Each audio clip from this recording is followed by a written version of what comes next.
This is being recorded so our parents and faculty and staff can have a clear direction from me in terms of what we need to do. Please recognize that the purpose of the document that we're going to walk through is not meant to be all-inclusive of every possible thing that you can think of. So consequently, it's truly about our collective work and responsibility as a system in terms of we move forward. Because this is a truly formidable challenge that we're faced with, but this formidable challenge also provides us with an opportunity for us to really think about how we provide education, how we as a community come together in support of each other. And so we're taking that tack as we move forward. I will be walking through at this point a detail of a plan that is an ongoing document. And I want to emphasize that point. It's an ongoing document. It's a living document that changes as things change, information change, as ideas surface. We will be making modifications again to meet the needs of our students, recognizing this is truly uncharted waters. Uncharted waters for every one of us.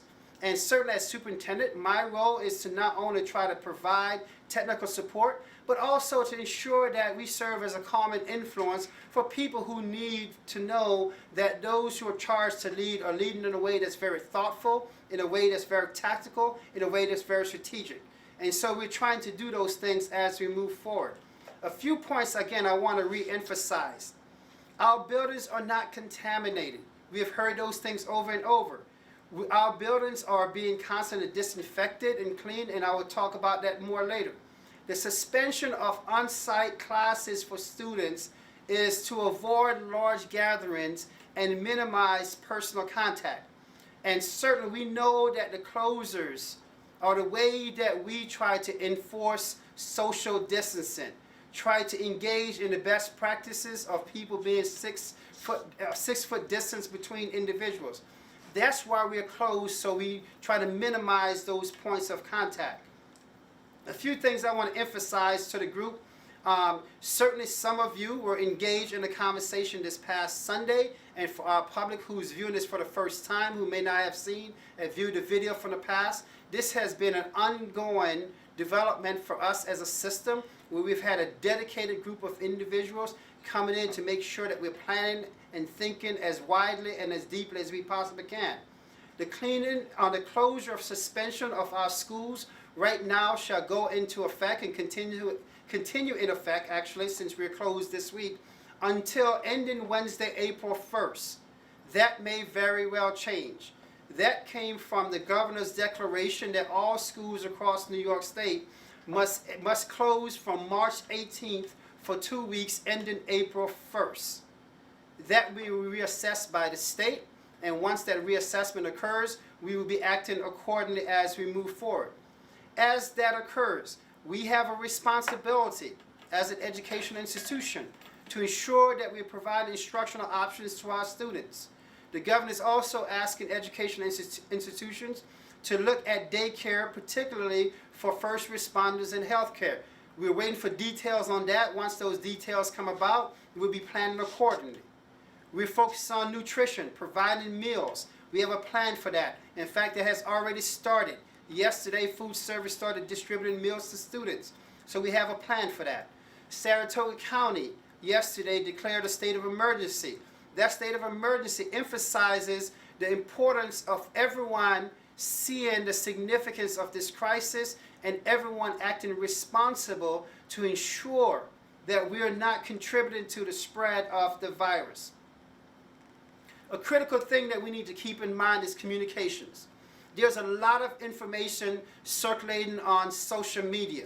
I have to tell you, not everything you read on Facebook, in fact, most things you read on Facebook is not accurate, because most things you read on Facebook is not complete. And so someone may have one fact out of context is inaccurate.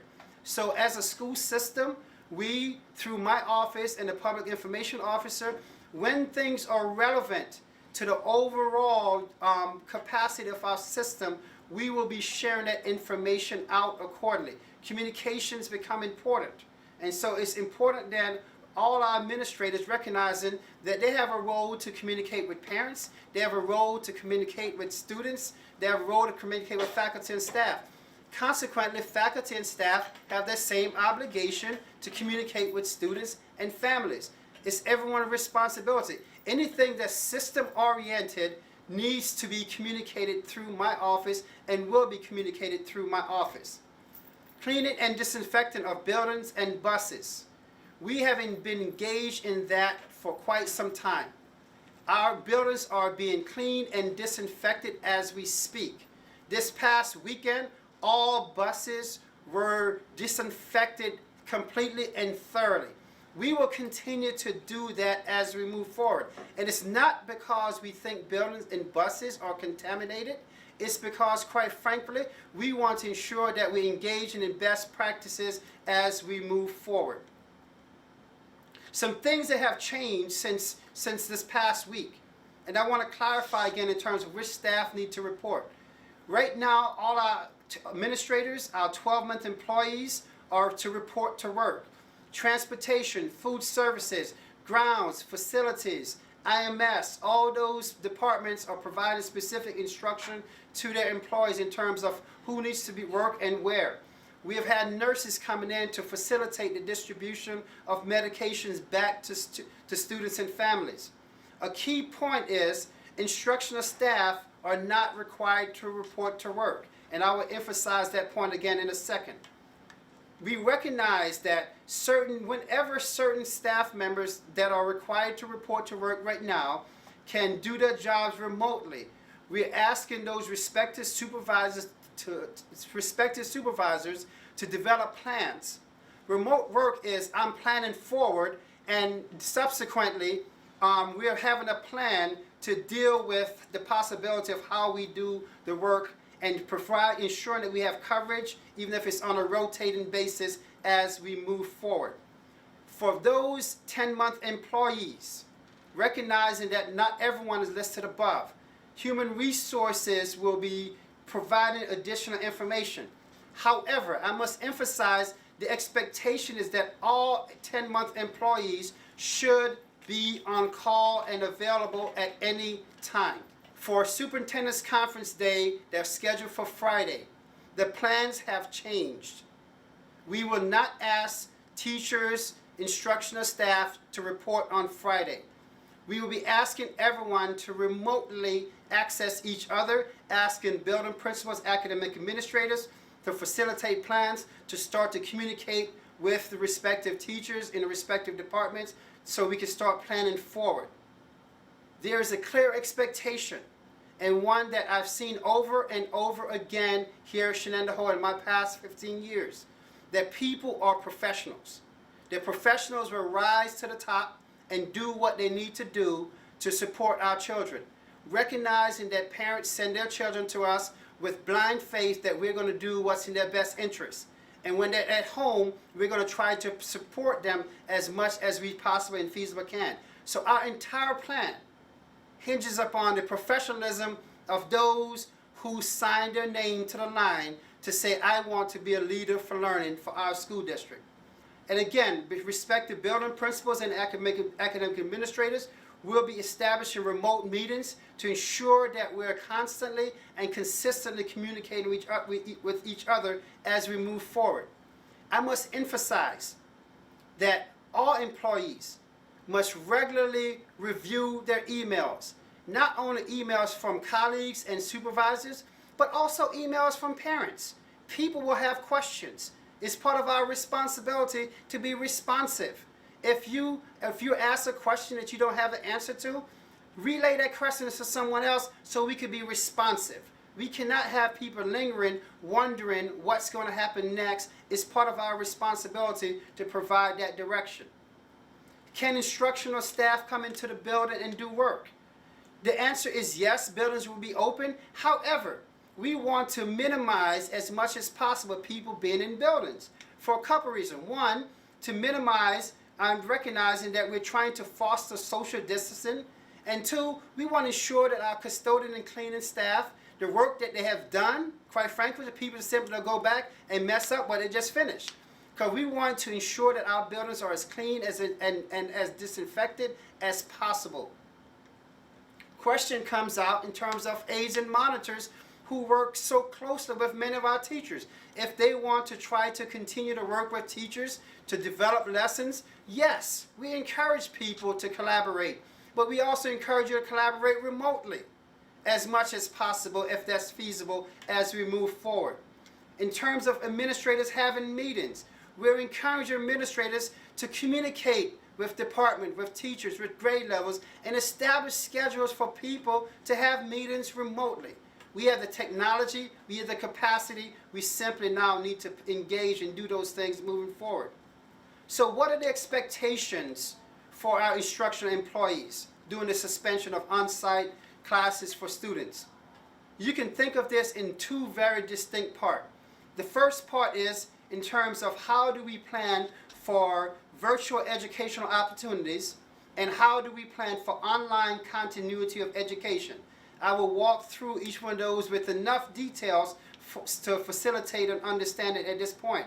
Before doing so though, I want to emphasize that our related service providers, our counselors, our psychologists, all those people also need to develop plans in terms of how they're communicating with families, how they're communicating with students on their caseload. Sometimes it's as simple as reaching out to a child that you know that can use your voice or, quite frankly, engage with you. That makes a huge difference. We often focus on how adults are dealing with this issue. Quite frank with you, as educational institution, as leaders for learning, we need to be focused on how kids are dealing with this issue. And kids trust us. They have trusted us in the past, and we need them to continue to trust us moving forward. People ask questions about APPR. Those type of things, quite frankly, we will deal with those things at some point in the future.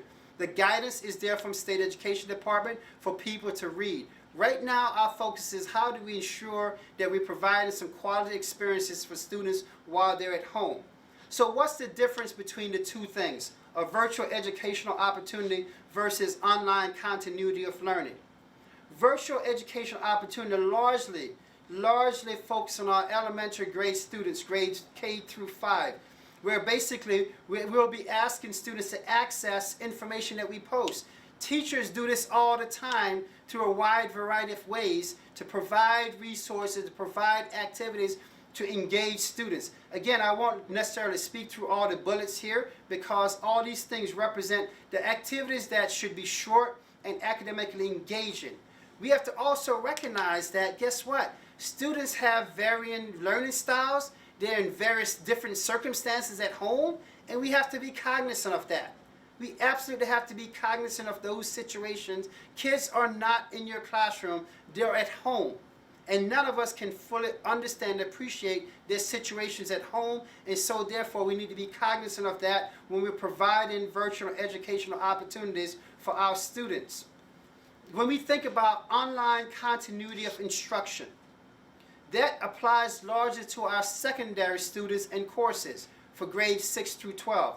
Essentially, because as a system we're fortunate that we have been in a one-on-one environment for grades 6 through 12 for the past couple of years, and so therefore the transition for most teachers will be seamless. The transition to create Google Classrooms and provide students access to activities, to even lessons that you may actually record and put online for students to review. There's a wide variety of ways for us to ensure online continuity of instruction. We're asking people to be creative.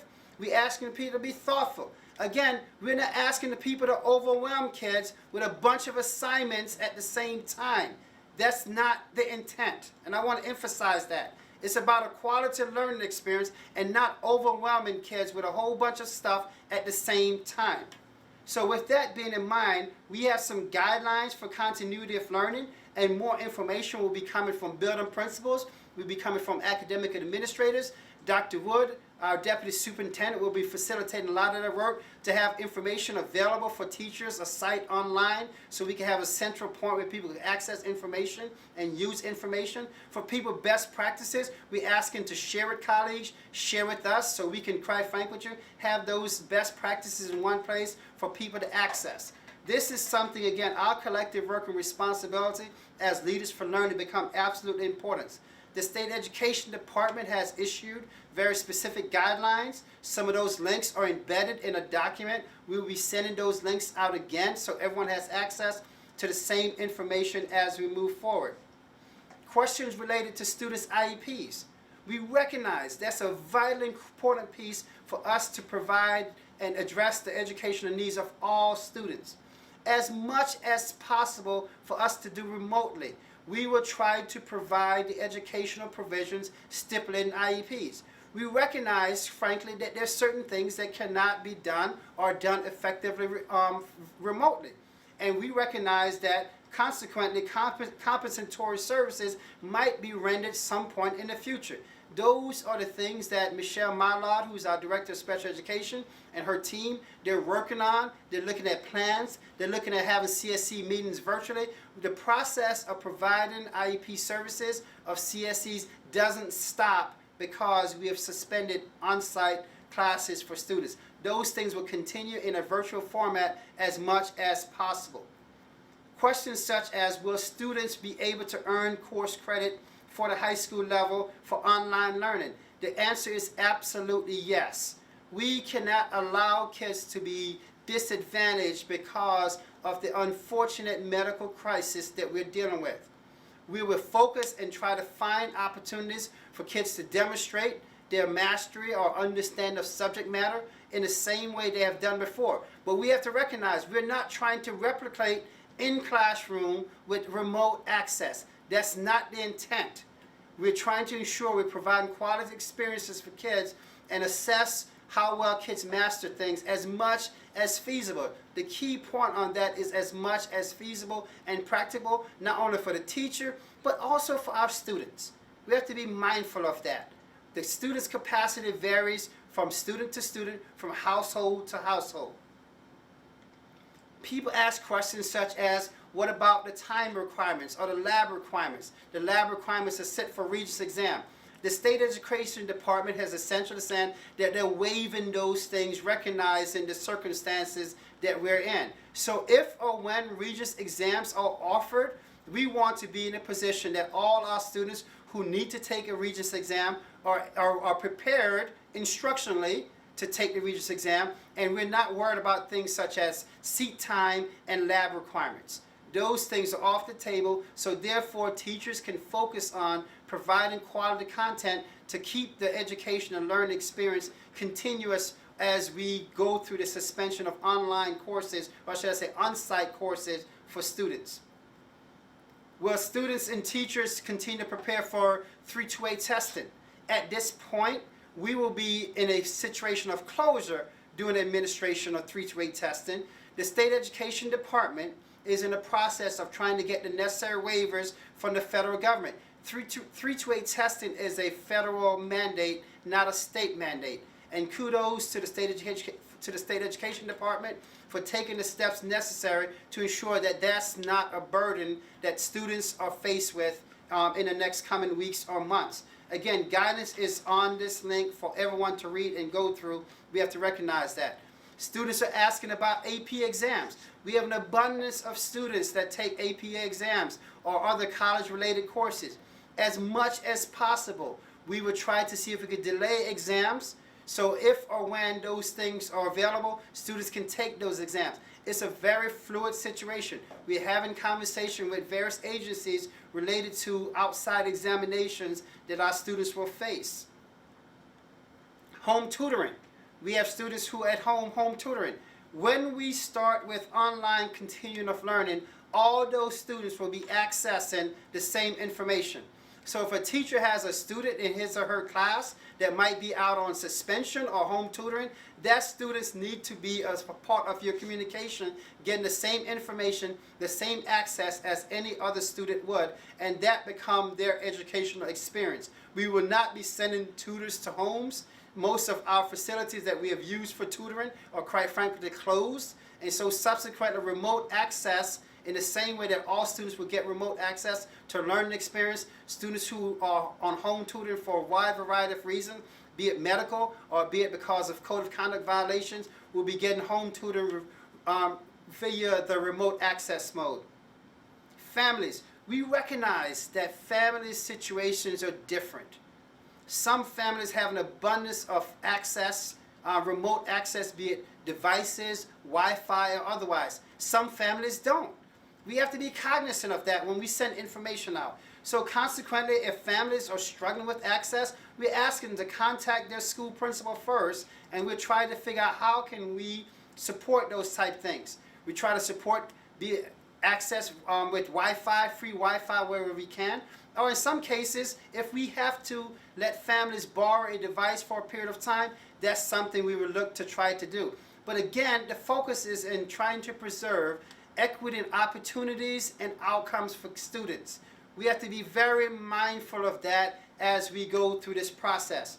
I mentioned CSC meetings. Mrs. Mylard and her team have already developed, and kudos to many teachers yesterday and other days who have already completed CSC meetings virtually.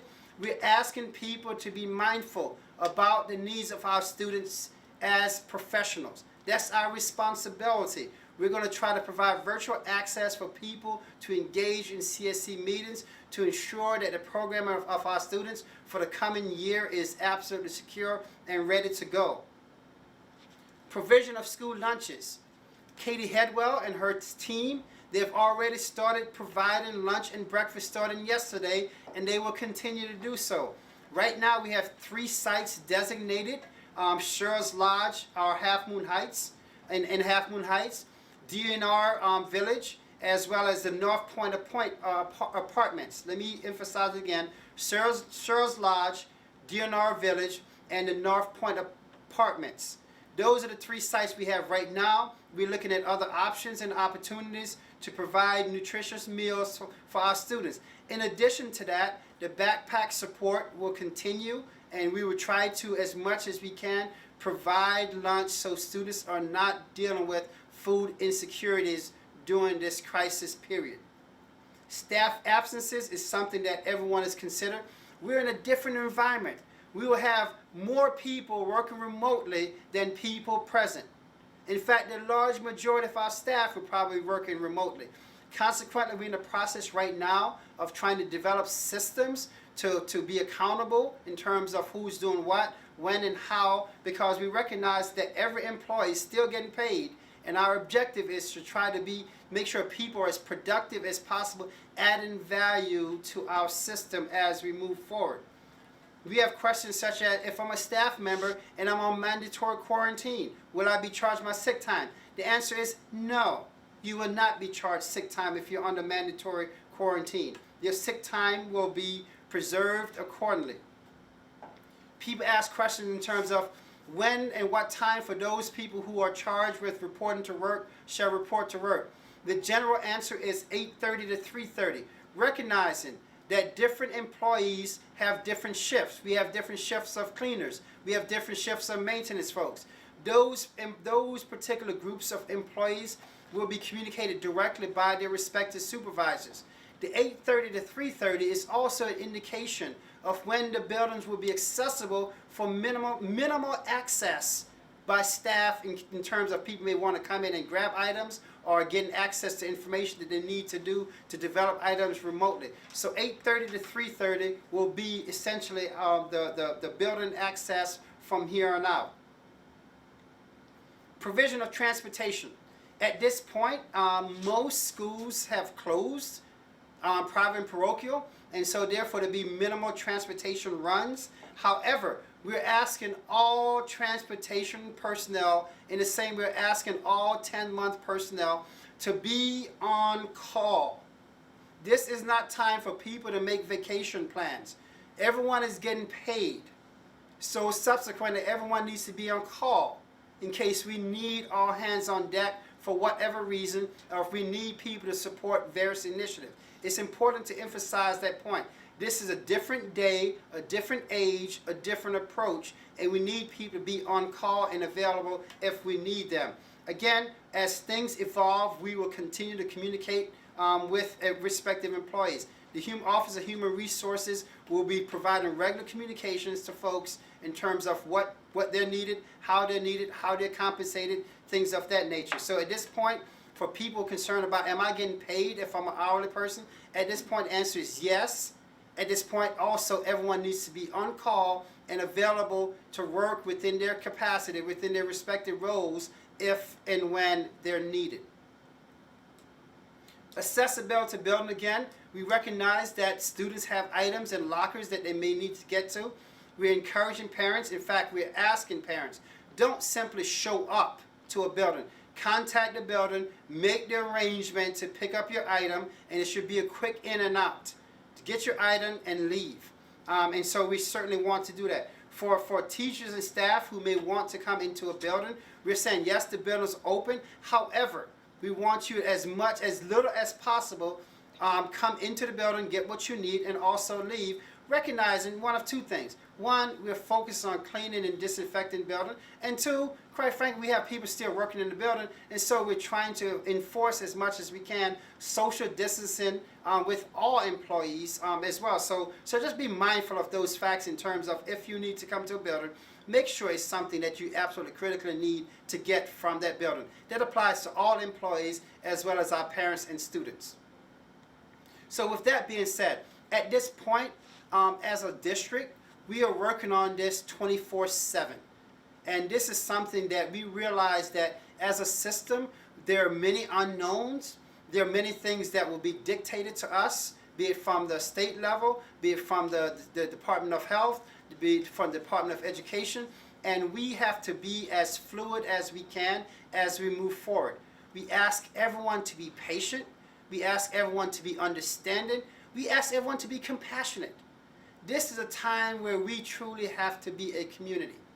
As Shen, we have always said that, you know what, we're committed to excellence and we're strong as our weakest link. This is a time where I would say not only to the Shen community, but the community at large, we need to be there for each other. We have no idea where this whole crisis is going, and so subsequently, we need to be support for each other. We hope that all our efforts will ensure that students will have and continue to have a quality educational experience over the course of the coming week. If we are sanctioned or declared to continue to be closed, we will continue to formalize those instructional opportunities to ensure that our students are not disadvantaged as a result of the situation. And so recognize it's a delicate balance between public health. It's a balance between our obligation as educators to provide a quality education, and it's a balance as us as humans to be as humanizing as possible, as understanding as possible.